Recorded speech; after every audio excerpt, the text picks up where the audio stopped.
Hallelujah, praise the Lord.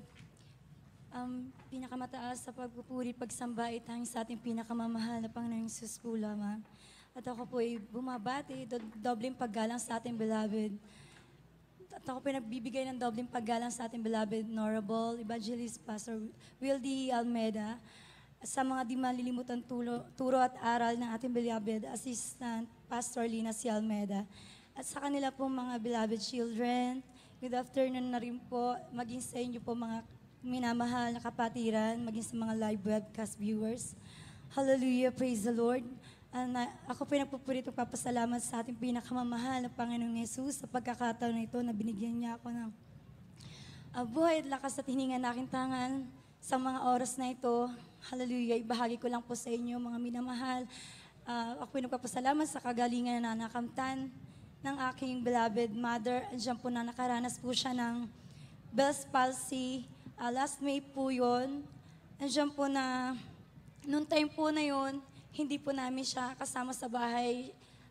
Nandun po siya kasama po ng aming beloved tita po. Andiyan po na sobra pong sama ng kanyang pakiramdam hanggang sa naging sis po yung tita po namin na dalhin nga po siya sa ospital. Andiyan po na ang pakilang po talaga nila magpa-check up. Ngunit sa observation po ng doktor, andiyan po na confine po siya. Sa ICU po, hindi po, basta lang po sa ward. Nagtaka po kami kung bakit po sa ICU siya na-confine. Andiyan nga po dahil po nagkaroon po siya ng problema po sa puso. Pero ang ano lang po talaga namin doon ay yung Bell's palsy. Andiyan po na nag-undergo po siya ng Tony Echo, MRI, ECG. Sa kabutihan po natin minamamahal na Panginoong Yesus, ayun po lahat ay negative. Kaya Amen. napakabuti po Hallelujah. ng ating pinakamamahal na Panginoong Yesus. Andiyan po mga minamahal na alos one day lang po siya na-confine. Ni-reach pa po namin yung 24 hours bago po siya inilabas. Bali po, ayaw po siyang palabasin ng doktor, ngunit po sa kagustuhan po ng aking beloved mother na maging ako po, gusto ko rin po na sana po doon na lang po siya sa bahay dahil ang ituro naman po sa atin ng ating beloved Honorable Pastor na magtiwala ng 100% sa ating pinakamamahal na Panginoong Hesus, na ilaan ang 100% na pananampalataya sa Kanya. Alam niyo po mga minamahal, nung time na yon wala po akong pera noon para po ilabas yung aking beloved mother dahil po nasa isang pribadong hospital po siya noon. Alam niyo po mga minamahal, nung time na nung kukunin ko na po yung billing, nagtanong po akong, nung chinek ko na po yung billing po ng aking beloved mother, diyan po na nakita ko po na umabot po ng 99,000 po yung bill niya sa hospital. Pero labis po ako nagpapurit papasalamat sa ating pinakamamahal na Panginoong Yesus dahil yung comfort po niya, yung pag-aalala niya, yung pag-aalala sa akin. Right, amen, hallelujah. Andyan, hallelujah, inalis niya po yung mga alalahanin ko. Wala po akong pera nun, pero po talagang ang mahal na Panginoon, great provider po talaga. Alam niyo po, inilaan niyo po yung halaga na yon at nailabas po namin yung beloved mother ko, hallelujah, sa kahabagan po ng mahal na Panginoong Hesus. Labis ko po yung pinapasalamatan, ngunit hindi dyan po nagtapos. Andyan po na pagdating po namin sa bahay, nakaranas po siya ng pananakit ng ulo, pamamaga ng batok. Andyan po, sobrang sama po ng kanya nararamdaman. Alam niyo po mga minamahal, inilihod po lang po namin yan sa mahal na Panginoon. Nagpuri po kami umaga, gabi.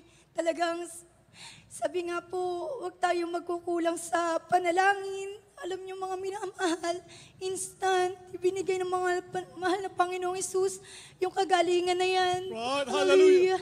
Bagaman nandyan yung kanyang Bell's palsy, gradually pinapagaling po yan ng mahal na Panginoong Hesus. Kaya po talagang sobra po yung pasasalamat ko. Alam po niyo po mga minamahal, ito lamang po last Saturday na pumunta po sila ng Bicol kasama po ng mga kapatid ko. Bali ako lang po yung mag-isa nagpuri noon, hindi ko po sila nakasama. Diyan po na sila sa gitna po ng biyahe nila. Hindi po alam ng mga kapatid ko na yung palang beloved mother ko. May nangyayari na po palang hindi maganda. Diyan po na nangitim po yung mukha niya, yung kamay niya, yung kuko niya. As in, parang dun sa ganung appearance, wala na po talaga yung beloved mother ko. Ngunit sa kahabagan ng mahal na Panginoong Hesus, andiyan po yung kaparaanan niya. Meron pong isang tao na tumapik sa kanya, ginising talaga siya.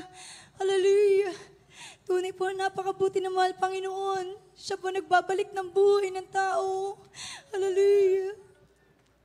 Tsaka mga minamahali, bahagi ko na rin po ang aking pinapasalamatan ko po ang aking beloved brother na dyan. Siya po ay pinagaling sa karamdaman na epilepsy. Tsaka po meron din po siyang polio. Mga minamahal, yung pong polio na yun, hindi man po yun na wala sa kanya, pero yung kagalingan niya sa kanya sakit na epilepsy, inalis po yun ng mahal na Panginoon. Hallelujah! At tunay po na bagaman nandyan yung kanyang kapansanan, binigyan po siya ng mahal na Panginoon na makakatuwang sa buhay, maging sa hanap buhay. Hallelujah! Talagang pinrovide ng mahal na Panginoon yan. Hallelujah! Tunay na kapuri-puri ang ating pinakamamahal na Panginoong Hesus. Hallelujah! Maging sa aking beloved pamangkin, nandiyan nakaranas po siya ng convulsion. Seizure po, nung time po na nandun po sila sa Bicol po, nandiyan po na nag-message po yung aking beloved sister na magpa-backup prayer nga po ako dahil nga po sa dahilanan na ganun po nangyayari sa aking beloved pamangkin po na yan. Nandiyan po, alam niyo po mga minamahal na akit na lang po sila ng bus, andiyan po na nagsisisure yung bata, kinokonvulsyon. Hallelujah! Totoo, sa unang panalangin ng ating mahal na pastor, talagang ang kagalingan, katugunan ng mahal na Panginoon ay laging nariyan. That's right. Hallelujah, Hallelujah. hallelujah, hallelujah. Kaya hanggang dito na lang po ang pinakamataas sa pagpupuri, pagluluwalhati, tanging sa ating pinakamamahal na Panginoon sa lamang.